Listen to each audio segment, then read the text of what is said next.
Mais de meio século já se passou. E eu ainda não me esqueci da ternura de meu pai para com minha mãe. Ela faleceu quando era relativamente jovem. Durante os meses de sua enfermidade, ele tentava constantemente confortá-la. Entretanto, esta atitude não foi somente demonstrada após ela adoecer. Havia sido sempre evidente para nós, seus filhos, durante toda a nossa vida. No lar feliz de nossa infância, sabíamos, através de um sentimento e não de qualquer declaração, que amavam, respeitavam e honravam um ao outro.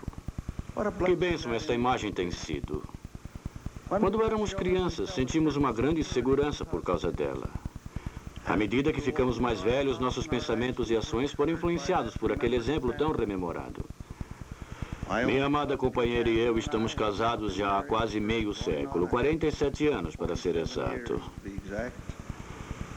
Também ela teve a bênção de provir de um lar onde havia uma atmosfera de companheirismo, amor e confiança.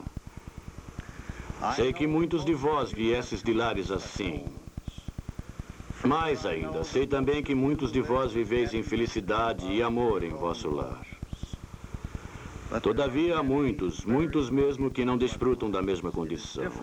É-me difícil compreender os trágicos relatos de casamentos infelizes que chegam até mim. Eles falam de maus tratos, de atitudes ditatoriais e de alguns maridos que são perversos e tiranos em seus próprios lares.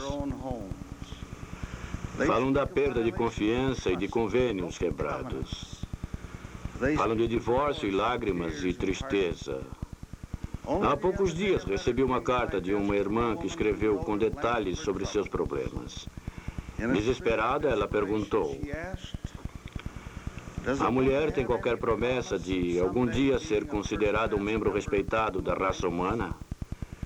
Será ela sempre um objeto de propriedade embrulhado em um chudar, agindo somente com autorização do homem que a comanda? Um chudar, a propósito, é um chale bastante simples, usado pelas mulheres da Índia. Então ela continuou: para mim as respostas a estas perguntas já não têm mais importância. Mas tenho filhas. Se é possível a uma mulher esperar algo mais na eternidade, além de estar confinada ao lar e grávida, gostaria de poder ensinar isto às minhas filhas. Há uma tragédia dolorosa nas entrelinhas desta carta. Temo que haja muitas outras mulheres que se sintam deste modo. A situação é trágica por ser tão extremamente diferente do que nosso Pai Celestial deseja para suas filhas. Atrás das palavras desta mulher, vejo a figura de uma esposa que está desanimada, carente de apreço, prestes a desistir e sem saber que direção tomar. Vejo um marido que negligenciou suas sagradas obrigações, que está embrutecido em seus sentimentos, que possui uma percepção distorcida e que nega, através de seu modo de viver, a própria essência do Evangelho de Jesus Cristo. Não duvido de que haja culpa tanto da parte dela quanto da dele. Sinto-me, porém, inclinado a achar que a culpa dele é mais séria que a dela. A todos os homens que me ouvem, onde quer que estejais, eu digo que, se sois culpados de atitude aviltosa para com vossa esposa, se estáis prontos a exercer autoridade sobre ela, se sois egoístas e brutais em vossas ações dentro do lar, parai, pois, arrependei-vos. Arrependei-vos enquanto ainda tendes a oportunidade de fazê-lo. A vós, esposas, que estáis constantemente reclamando que só vem o lado negro da vida e sentem que não são amadas e queridas, olhem para dentro de vosso coração e mente. Se houver algo errado, modificai-o, colocai um sorriso em vossa face. Fazei-vos atraentes, otimistas. Furtai-vos a felicidade e cortejais a miséria. Se constantemente murmurais e não fazeis nada para retificar vossas próprias faltas. Elevai-vos acima do estridente clamor por direitos e prerrogativas. E andai na mansa dignidade de uma filha de Deus. É chegado o tempo de todos nós deixarmos o passado para trás e, em espírito de arrependimento, viver o Evangelho com renovada dedicação. Esta é a hora para maridos e esposas que possam ter se ofendido mutuamente e pedirem perdão e decidirem-se a cultivar respeito e afeição recíprocos, postando-se diante do Criador como filhos e filhas dignos de sua aprovação e favor. Gostaria de ler-vos as palavras do Senhor com uma leve modificação. Aquele que os fez, no princípio, macho e fêmea, os fez e disse: portanto, deixará o homem pai e mãe e se unirá à sua mulher, e serão dois num só. Assim não são mais dois, porém um. Deus, nosso Pai eterno, ordenou que fôssemos companheiros. Isto implica em igualdade. O casamento é uma aventura conjunta, obviamente há riscos e problemas. Porém, são secundários em relação às oportunidades e satisfações maiores que advêm da sublimação de interesses egoístas pelo bem do cônjuge. Há alguns anos recortei do jornal Deseret News um artigo escrito por Jack Lloyd Jones que dizia em parte: parece haver uma superstição entre nossos milhares de jovens que vão aos cinemas ao ar livre, que se dão as mãos e se beijam, que o casamento é um chalé rodeado de rosas eternas, no qual um marido eternamente jovem e atraente vem ao lar para uma esposa eternamente jovem e bela. Quando as rosas murcham e o tédio e as contas aparecem, os tribunais de divórcio se congestionam. A vida é como uma viagem de trem em tempos passados. Atrasos, desvios, fumaça, poeira, cinzas e solavancos, entremeados ocasionalmente por belas paisagens e emocionantes arrancadas de velocidade. O truque reside em agradecer ao Senhor por deixá-los dar o passeio. O truque, meus irmãos e irmãs, é aproveitar a viagem, fazendo-a de mãos dadas, sob a luz do sol ou sob tempestade, como companheiros que se amam mutuamente. Qualquer um pode fazê-lo com um esforço disciplinado para viver o Evangelho. Lembrai-vos, se o Senhor não edificar a casa, em vão trabalha os que edificam. Com o risco de repetir algumas das coisas que disse anteriormente, gostaria de sugerir 4 pedras angulares, sobre as quais podereis estabelecer e nutrir o vosso lar. Não hesito em prometer-vos que, se assim fizerdes, vossa vida se enriquecerá, produzirá bons frutos e vossa alegria será eterna. A primeira delas decidi chamar de respeito mútuo. Cada um de nós é um ser individual, cada um de nós é diferente. Deve haver respeito por essas diferenças, sendo importante e necessário que o marido e a esposa se esforcem em melhorá-las. Deve-se reconhecer que elas existem e que não são necessariamente indesejáveis. É preciso haver respeito mútuo a despeito de tais diferenças. Na verdade, as diferenças podem tornar o companheirismo mais interessante. Há muito que sinto ser a felicidade no casamento, não tanto uma questão de romance, mas uma preocupação sincera pelo conforto e bem-estar do companheiro. Isto envolve a disposição de se tolerarem os erros e as fraquezas. Certo homem disse: o amor não é cego, vê mais, não menos. Por ver mais, porém, está desejoso de ver menos. Muitos de nós precisamos parar de procurar falhas e começar a procurar virtudes. Burt Tarkington, novelista e dramaturgo americano, comentou certa vez que a esposa ideal é qualquer mulher que tenha um marido ideal.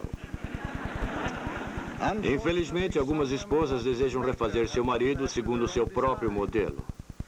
Alguns maridos consideram sua prerrogativa compelir a esposa a se ajustar aos padrões que eles julgam ser o ideal. Isso nunca dá certo. Leva somente a contendas, mal-entendidos e tristezas. Deve haver respeito pelos interesses do outro. Deve haver oportunidades e incentivo para o desenvolvimento e expressão dos talentos individuais. O homem que nega à esposa a oportunidade e o incentivo para desenvolver seus talentos, nega a si mesmo e a seus filhos uma bênção que poderia beneficiar o seu lar e abençoar sua posteridade. É comum dizermos que somos filhos e filhas de Deus. No Evangelho não existe base para a inferioridade ou superioridade entre marido e mulher.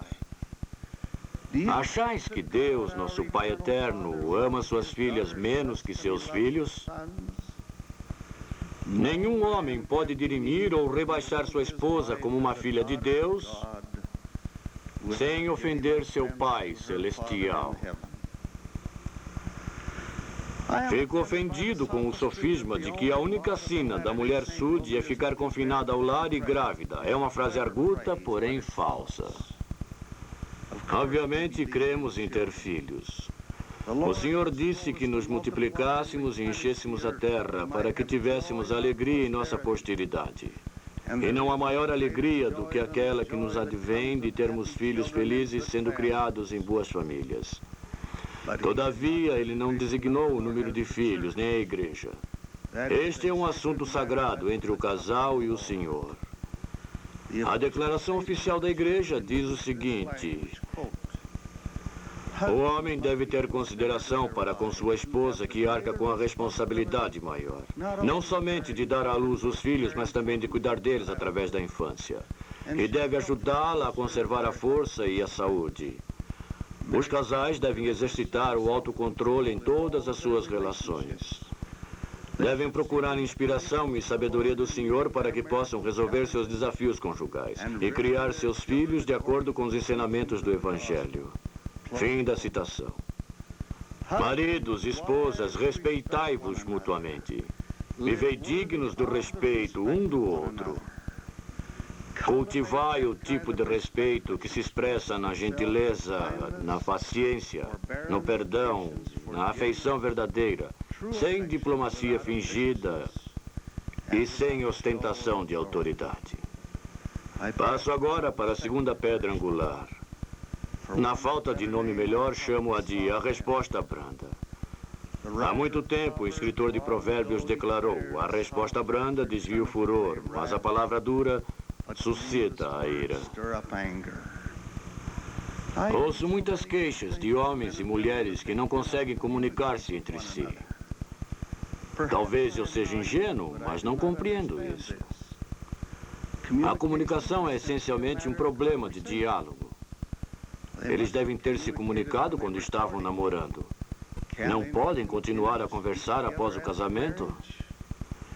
Será que não podem discutir seus interesses, seus problemas, seus desafios, suas aspirações de uma forma franca, limpa, aberta e feliz? Parece-me que a comunicação é essencialmente um problema de diálogo. Todavia, permiti que esta conversa seja mansa, pois a mansuetude é a linguagem do amor, é a linguagem da paz, a linguagem de Deus. É ao alterarmos a voz que as pequenas diferenças se tornam em grandes conflitos. Existe algo significativo na descrição da disputa de Elias com os sacerdotes de Baal. Um grande e forte vento que fendia os montes e quebrava as penhas. Isto bem pode descrever discussões que ocorrem entre marido e mulher. Porém, observa o autor da Escritura. O Senhor não estava no vento. E depois do vento, um terremoto. Também o Senhor não estava no terremoto. E depois do terremoto, um fogo. Porém, também o Senhor não estava no fogo. E depois do fogo, uma voz mansa e delicada. A voz do céu é delicada e mansa. A voz da paz no lar é uma voz serena. É necessária muita disciplina no casamento. Não tanto de disciplinar o companheiro, mas a si mesmo. Maridos, esposas, lembrai-vos. Melhor é o longânimo do que o valente. Cultivai a arte de responder brandamente. Isto abençoará o vosso lar. Abençoará a vossa vida. Abençoará vosso companheirismo. Abençoará vossos filhos. A pedra angular número 3, honestidade financeira. Estou convencido de que o dinheiro é a raiz da maior parte dos problemas matrimoniais, mais do que todas as outras causas combinadas. Estou seguro de não existir melhor disciplina, nem qualquer outra coisa que traga mais bênçãos na administração de nossos recursos do que a obediência ao mandamento dado a Israel antiga através do profeta Malaquias. Trazei todos os dízimos à casa do tesouro. Depois, fazei prova de mim, diz o Senhor dos Exércitos. Se eu não vos abrir as janelas do céu e não derramar sobre vós uma bênção tal que dela vos advenha maior abastança. Aqueles que são honestos para com Deus provavelmente serão honestos para aqueles com quem convivem e para com seus associados. Além disso, ao separarem o dinheiro do dízimo e ofertas, estarão cultivando a disciplina na administração de seus recursos.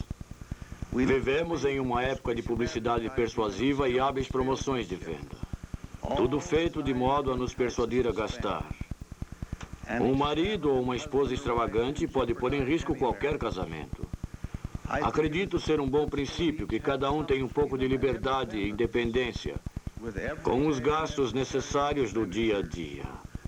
E ao mesmo tempo que conversem, consultem-se e concordem no que diz respeito a gastos maiores.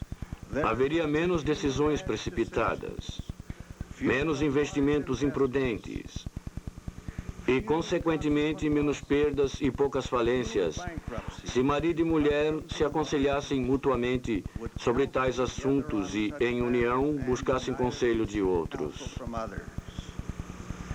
Vivei honestamente para com o Senhor. Vivei honestamente como companheiros. Vivei honestamente com os outros. Fazei do pagamento pontual de vossas obrigações um princípio fundamental em vossa vida.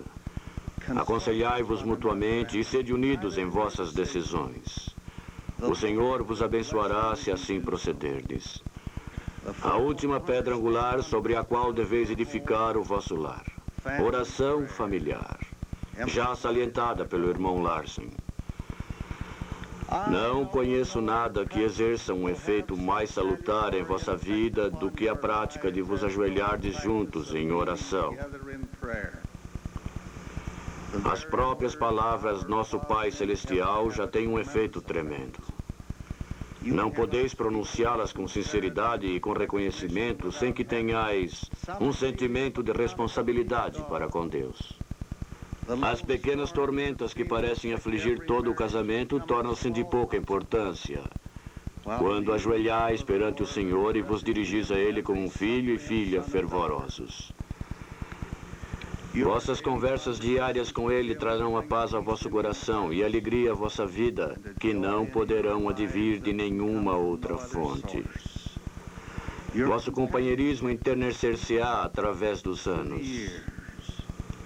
Vosso amor se fortalecerá. Vossa apreciação mútua crescerá.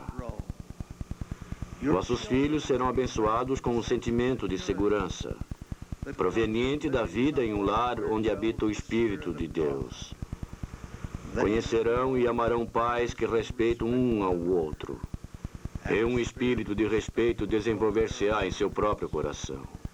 Experimentarão a segurança de palavras gentis ditas brandamente. Serão protegidos por um pai e uma mãe que, por viverem honestamente para com Deus, vivem honestamente um com o outro e com o seu próximo. Amadurecerão com um sentimento de apreço. Tendo ouvido seus pais em oração expressarem gratidão por bênçãos grandes e pequenas. Crescerão com fé no Deus vivo. Vosso companheirismo se enternecerá e se fortalecerá através dos anos. E durará pela eternidade. Vosso amor e apreciação mútuos se intensificarão. E à medida que se passarem os anos, estareis aptos a dizer como Elizabeth Bertie Browning, poetisa inglesa: como eu te amo.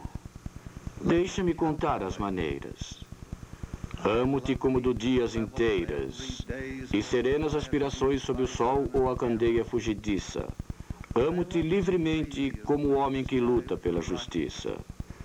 Amo-te com pureza, como o homem que foge da glória lisonjeira. Amo-te com meu alento, risos, lágrimas de minha existência. E se Deus me conceder, amar-te-ei ainda mais quando desta vida deixar de soprar o vento. Que Deus vos abençoe, meus irmãos e irmãs, maridos e esposas, unidos como companheiros que se apreciam no sagrado convênio do casamento, para o tempo e a eternidade. Oro em nome de Jesus Cristo. Amém.